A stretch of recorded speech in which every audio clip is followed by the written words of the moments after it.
Hi friends, welcome to my channel. So ನಾನಿವತ್ತು ಏನು ರೆಸಿಪಿಯೊಂದಿಗೆ ಬಂದಿದ್ದೀನಿ ಅಂದರೆ ಫ್ರೂಟ್ ಕಸ್ಟರ್ಡ್. ಸಿಂಪಲಾಗಿ ಮನೇಲಿ ಫ್ರೂಟ್ಸ್ ಎಲ್ಲ ಇರುತ್ತಲ್ವ, ಅವಾಗ ಜಾಸ್ತಿ ಇದ್ದಾಗ ಇಲ್ಲ ತಿನ್ನಬೇಕು ಅನಿಸಿದಾಗ ಈ ಮೆಥಡಲ್ಲಿ ಮಾಡ್ಕೊಳ್ತೀನಿ. ತುಂಬ ಚೆನ್ನಾಗಿರುತ್ತೆ. ಸೊ ನಾನಿಲ್ಲಿ ಒಂದು 3 ಥರದ್ದು ಹಣ್ಣು ತೊಗೊಂಡಿದ್ದೀನಿ. ಸೊ ನೀವು ಇನ್ನು ಬೇಕಾದರೆ ಎಕ್ಸ್ಟ್ರಾಸ್ ಆ್ಯಡ್ ಮಾಡ್ಕೊಳ್ಳಿ. ಏನೇನು ಹಣ್ಣು ತೊಗೊಂಡಿದ್ದೀನಿ ಅಂದರೆ ನಾನಿಲ್ಲಿ ಬಾಳೆಹಣ್ಣು ಸಣ್ಣದಾಗಿ ಹೆಚ್ಚಿಟ್ಕೊಂಡಿದ್ದೀನಿ, ಮತ್ತು 1 ಸ್ಪೂನ್ ಕಸ್ಟರ್ಡ್ ಪೌಡರ್ನ ತೊಗೊಂಡಿದ್ದೀನಿ. ಸೊ ಕಸ್ಟರ್ಡ್ ಪೌಡರ್ ಇಲ್ಲಾಂದರೆ ಸ್ಕಿಪ್ ಮಾಡ್ಬೋದು, ಇಲ್ಲಾಂದರೆ ಸ್ವಲ್ಪ ಕಾರ್ನ್ಫ್ಲೋರ್ ಏನಾರು ಹಾಕಿ, ಇಲ್ಲಾಂದರೆ ಕಸ್ಟರ್ಡ್ ಪೌಡರ್ ಹಾಕಿದರೆ ಇನ್ನೂ ಚೆನ್ನಾಗಿ ಬರುತ್ತೆ. ಮತ್ತು ಸ್ವಲ್ಪ ದಾಳಿಂಬೆ ಮತ್ತು ಒಂದು ಆ್ಯಪಲ್ನ, ದೊಡ್ಡ ಆ್ಯಪಲ್ನ ಕಟ್ ಮಾಡಿ ಇಟ್ಕೊಂಡಿದ್ದೀನಿ. ಮತ್ತು ಸ್ವಲ್ಪ ಒಂದು 3 ಸ್ಪೂನ್ ಇರ್ಬೋದು ಬೆಲ್ಲ. ಸೊ ನಿಮಗೆ ಸ್ವೀಟ್ ಎಷ್ಟು ಬೇಕೋ ನೋಡಿಬಿಟ್ಟು ಸ್ವೀಟ್ನ ಆ್ಯಡ್ ಮಾಡ್ಕೊಳ್ಳಿ. ನಾನು ಬೆಲ್ಲ ಹಾಕ್ತಾಯಿದ್ದೀನಿ. ಓಕೆ, ನೋಡಿ ಇಲ್ಲಿ ಒಂದು ಅರ್ಧ ಲೀಟ್ರ್ ಹಾಲನ್ನ ಕಾಯ್ಲಿಕ್ಕೆ ಇಟ್ಕೊಳ್ಳೋಣ. ಇದು ಚೆನ್ನಾಗಿ ಹಾಲು ಕುದಿ ಬರಲಿ. ಫ್ರೂಟ್ಸ್ ಜಾಸ್ತಿ ಇರುವಾಗ ಈ ಥರ ಮಾಡಿಕೊಡಿ, ಮಕ್ಕಳು ಇಷ್ಟಪಟ್ಟು ತಿಂತಾರೆ, ತುಂಬಾ ಚೆನ್ನಾಗಿರುತ್ತೆ. ಇದು ಹಾಲು ಕುದಿಯುವಾಗ ಆ ಕಸ್ಟರ್ಡ್ ಪೌಡರ್ನ ಕಲಿಸ್ಬಿಟ್ಟು ಇದಕ್ಕೆ ಹಾಕೋಣ. ಓಕೆ, ಈ ಥರ ಕುದಿಯುವಾಗ ಈ ಬೆಲ್ಲ ತೊಗೊಂಡಿದ್ದೆ ಅಲ್ವಾ, 3 ಸ್ಪೂನ್ ಬೆಲ್ಲ ಹಾಕ್ಕೊಂಡೆ ಇದಕ್ಕೆ. ಸೊ ಇದು ಬೆಲ್ಲ ಚೆನ್ನಾಗಿ ಕರಗಲಿ. ಸೊ ಇದಕ್ಕೇನೆ ಈಗ ಕಸ್ಟರ್ಡ್ ಪೌಡರ್ ತೊಗೊಂಡಿದ್ದೆ ಅಲ್ವಾ, ಇದನ್ನು ಹಾಲಲ್ಲಾದರೂ ಆಯಿತು, ಇಲ್ಲ ಇದೇ ಹಾಲು ತೊಗೊಂಡು ಇದನ್ನು ಕಲಿಸ್ಕೊಳ್ಳೋಣ. ಗಂಟು ಇರಬಾರ್ದು, ಇದೇ ಹಾಲಲ್ಲೇ ಇದನ್ನು ಕಲಿಸ್ಕೊಳ್ತೀನಿ ನಾನು.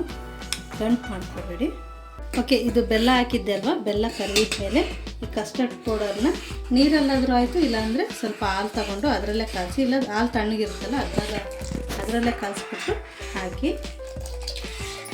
ಈ ಥರ ಇದು ಗಟ್ಟಿ ಆಗುತ್ತೆ, ಸಾಕಾಗುತ್ತೆ 1 ಸ್ಪೂನು. ಸೊ ಇದು ಗಟ್ಟಿ ಆಗೋವರೆಗೂ ಇದನ್ನು ಈ ಥರ ಮಿಕ್ಸ್ ಮಾಡ್ತಾನೆ ಇರಿ, ಕೈ ಬಿಡಬೇಡಿ, ಈ ಥರ ಮಿಕ್ಸ್ ಮಾಡ್ತಾನೆ ಇರಿ. ಓಕೆ ಫ್ರೆಂಡ್ಸ್, ನೋಡಿ ಬೆಲ್ಲ ಕಸ್ಟರ್ಡ್ ಪೌಡರ್ ಹಾಕಿದ್ದೀನಿ. 1 ಸ್ಪೂನ್ ಕಸ್ಟರ್ಡ್ ಪೌಡರ್ನ ನೀರಲ್ಲಾದರೂ ಆಯಿತು, ಇಲ್ಲ ಹಸಿ ಹಾಲಲ್ಲಾದರೂ ಆಯಿತು, ಇಲ್ಲ ಇದೇ ಹಾಲು ತೊಗೊಂಡು ಮುಂಚೆನೇ ಇಡುವಾಗಲೇ ತೊಗೊಂಡು ಕಲಸಿ ಗಂಟಿಲ್ದಂಗೆ ಹಾಕಿ ಬಿಡ್ದೇನೆ ಈ ಥರ ಕೈ ಆಡಿ. ಇದು ಫುಲ್ ಇದು ಗಟ್ಟಿ ಆಗುತ್ತೆ, ಗೊತ್ತಾಗ್ಬಿಡುತ್ತೆ ಒಂದು ಮಂದಿಗೆ ಸ್ವಲ್ಪ ಗಟ್ಟಿಯಾಗುತ್ತೆ. ಇದು ಗಟ್ಟಿಯಾಗಲಿ, ಇದು ತಣ್ಣಗೆ ಆದಮೇಲೆ ಫ್ರೂಟ್ಸ್ ಎಲ್ಲ ಹಾಕ್ಬಿಟ್ಟು ಮಿಕ್ಸ್ ಮಾಡೋಣ. ಆವಾಗ ಫ್ರೂಟ್ಸ್ ಕಸ್ಟರ್ಡು ರೆಡಿ ಆಗುತ್ತೆ. ತುಂಬಾ ರುಚಿಯಾಗಿರುತ್ತೆ, ಖಂಡಿತ ಒಮ್ಮೆ ಟ್ರೈ ಮಾಡಿ. ಇದು ಚೆನ್ನಾಗಿ ಮಂದ ಆಗಬೇಕೇನು, ಕುದಿಬೇಕು.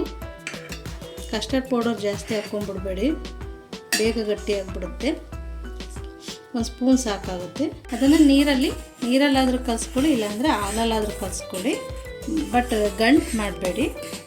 ಅದನ್ನು ನಿಧಾನಕ್ಕೆ ಈ ಥರ ತಿರುತ್ತಾ ಹಾಕಿ ಕುದಿಯುವಾಗ. ಫಸ್ಟಿಗೆ ನಾನು ಹಾಲು ಕುದಿಯುವಾಗ ಬೆಲ್ಲ ಹಾಕಿದೆ ಅಲ್ವಾ, ಬೆಲ್ಲನೂ ಅದನ್ನು ಒಟ್ಟಿಗೆ ಹಾಕಿ ಬೇಗ ಕರಗುತ್ತೆ.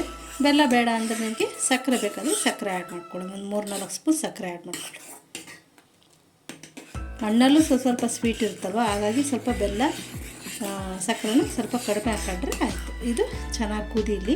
ಕುದ್ಮೇಲೆ ಇದು ತಣ್ಣಗಾಗಲಿ. ತಣ್ಣಗಾದ್ಮೇಲೆ ಆಮೇಲೆ ಫ್ರೂಟ್ಸ್ಗಳನ್ನ ಆ್ಯಡ್ ಮಾಡೋಣ. ಓಕೆ ಫ್ರೆಂಡ್ಸ್, ಇದು ಫ್ಲೇಮ್ನ ಆಫ್ ಮಾಡ್ತೀನಿ. ಸಾಕು, ಇದು ತಣ್ಣಗಾದ್ಮೇಲೆ ಇನ್ನೂ ಮಂದ ಆಗುತ್ತೆ. ಸೊ ಈ ಮೆಜರ್ಮೆಂಟಲ್ಲಿದ್ದರೆ ಸಾಕು. ಡಿಸ್ಕ್ರಿಪ್ಷನ್ಸಲ್ಲೆಲ್ಲ ಹೊಸ ರೆಸಿಪೀಸ್ ಬರ್ತಾ ಇರುತ್ತೆ, ನೋಡ್ತಾ ಇರಿ. ಮತ್ತು ಯಾವುದಾದ್ರೂ ರೆಸಿಪಿ ಬೇಕು ಅಂದರೆ ನನಗೆ ಕಾಮೆಂಟ್ ಮಾಡಿ ತಿಳಿಸಿ, ನಾನು ಮಾಡಿ ತೋರಿಸ್ತೀನಿ. ಮತ್ತು ಏನಾದರೂ ಡೌಟ್ಸ್ ಇತ್ತು ಅಂದ್ರೂ ಸಹ ನಿಮಗೆ ಕಾಮೆಂಟ್ ಬಾಕ್ಸಲ್ಲಿ ತಿಳಿಸಿ, ನಾನು ಕ್ಲಿಯರ್ ಮಾಡ್ತೀನಿ. ಯಾವ ರೆಸಿಪಿ ಏನಾದರೂ ಡೌಟ್ಸ್ ಬಂತು ಅಂದರೆ ನನಗೊಂದು ಮೆಸೇಜ್ ಹಾಕಿ. ಓಕೆ, ಇದನ್ನು ಫ್ಲೇಮ್ನ ಆಫ್ ಮಾಡ್ತೀನಿ. ಇದೀಗ ಫುಲ್ಲು ತಣ್ಣಗಾಗಬೇಕು.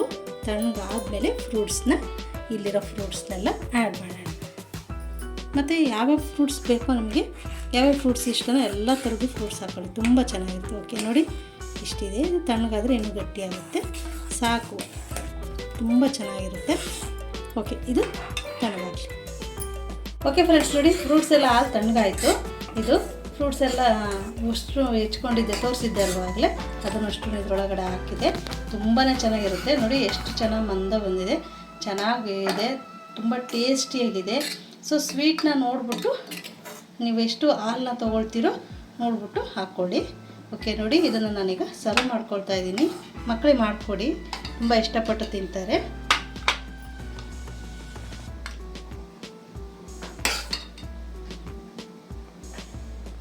ಎಲ್ಲ ಥರದ್ದು ಫ್ರೂಟ್ಸ್ ಹಾಕಿ ಚೆನ್ನಾಗಿರುತ್ತೆ. ಖಂಡಿತ ಒಮ್ಮೆ ಟ್ರೈ ಮಾಡಿ, ಚೆನ್ನಾಗಿರುತ್ತೆ ಫ್ರೆಂಡ್ಸ್. ನೋಡಿ, ಕಸ್ಟರ್ಡ್ ಫ್ರೂಟ್ಸ್ ಮಿಲ್ಕ್ ರೆಡಿ ಆಯಿತು.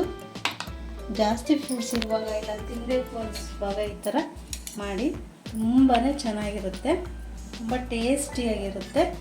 ಸ್ವಲ್ಪ ಹೊತ್ತು ಫ್ರಿಜ್ಜಲ್ಲಿ ಇಟ್ಟು ಇದನ್ನು ತಿನ್ನಿ, ತಣ್ಣಗಾದ್ಮೇಲೆ ಇನ್ನೂ ಟೇಸ್ಟಿಯಾಗಿರುತ್ತೆ. ನೋಡಿ ಎಷ್ಟು ಚೆನ್ನಾಗಿ ಬಂದಿದೆ.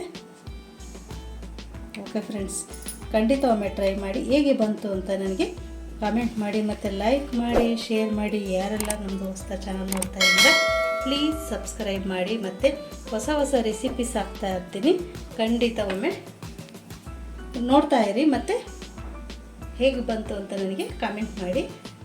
ಮತ್ತು ನಾನು ನೆಕ್ಸ್ಟ್ ರೆಸಿಪಿಯೊಂದಿಗೆ ನಾನು ನಿಮ್ಮನ್ನು ಭೇಟಿ ಆಗ್ತೀನಿ. ಅಲ್ಲಿವರೆಗೂ ಬಾಯ್.